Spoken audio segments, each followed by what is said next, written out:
ఉన్నారు. నేనైతే నీకు ఏడోకు ఏం కాదు ఏడోకు. ఏడోకు బాబా ఏడోకు. సరే మాట్లాడు బాబా.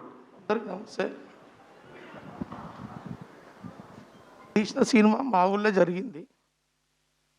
నేను కళ్ళ నిండా చూసిన, దగ్గరుండి చూసిన స్టోరీ ఇది. కానీ ఇన్ని రోజులు ప్రపంచానికి తెలియదు, లోకానికి తెలియదు. ఈయన కూడా ధైర్యం చేసి తీసిన సినిమా, కానీ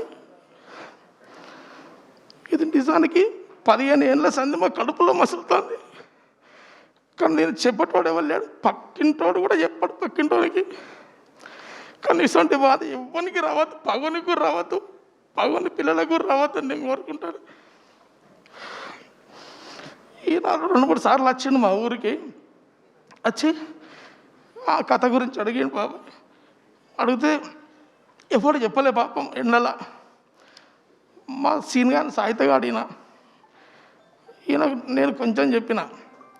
ఇప్పటికీ నేను ఒకటి చెప్పాలని వచ్చిన కానీ ముఖం దాచుకున్న చూడు సిగ్గు అవుతుంది. అరే లోకానికి చెప్పినవారు సాయిలు,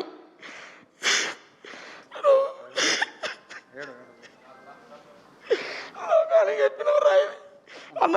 లోకం అందరికి తెలియలేదు, అసలు ఇక్కడ ఏం మాట్లాడాలో కూడా నాకు తెలుస్తలేదు. సంవత్సరాలు ఇంత అన్న